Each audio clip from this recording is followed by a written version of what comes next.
Kira and Charles Johnson always talked about raising their kids together. But that all changed on April 12, 2016, when Charles took Kira to Cedars-Sinai Medical Center for the birth of their second child. He never expected to leave the hospital without her. Hello everyone, welcome to Yams Nation, where we bring up the latest stories and trends about media coverage in the community. Please like, subscribe, and click that notification button so you can get notified when we upload a video. Today's story is a sad one, but hopefully with more exposure, maybe some good could come from it.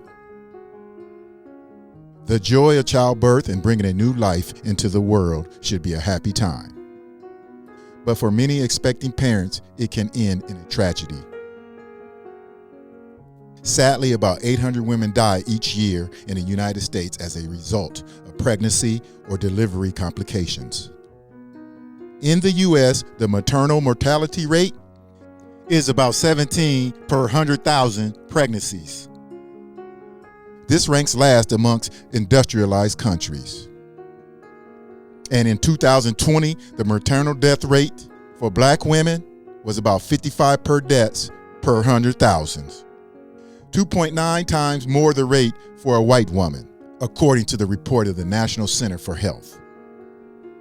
This brings us back to Kira and Charles Johnson. Kira was scheduled for a routine C-section and everything had been normal before she got to the hospital. She was in perfect health.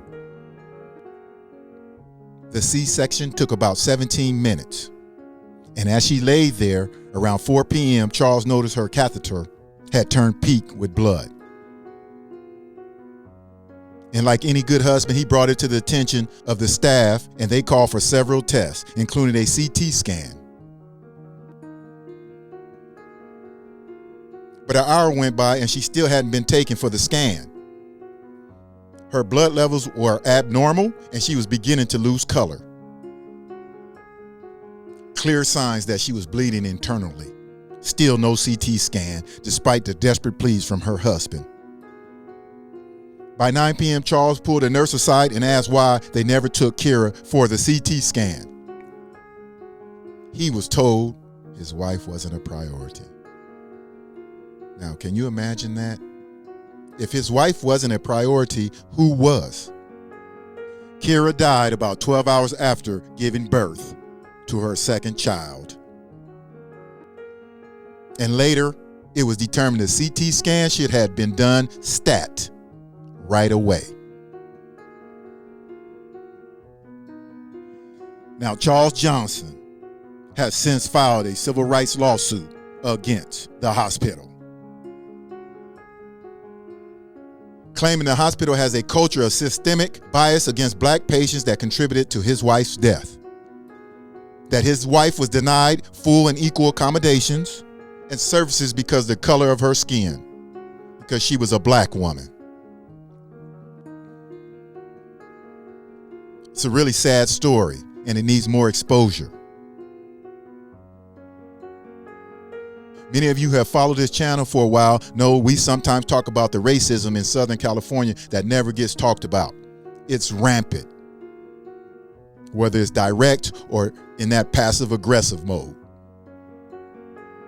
The local news media in Los Angeles has a history of depicting the Black community as violent and dangerous.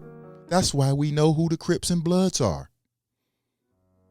But it's stories like this they ignore that probably could have more impact.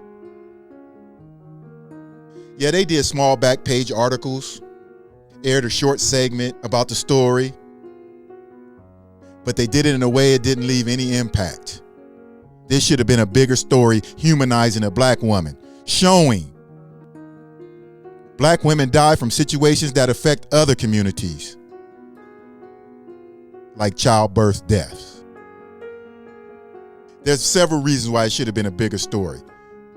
Charles Johnson is the son of the TV judge Glenda Hatchett.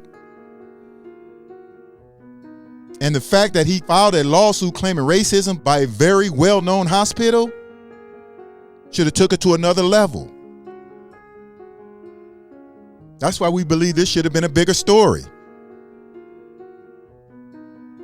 It is sad and it happens too often, but hopefully him filing the lawsuit can bring about prevention, bring more exposure to this death.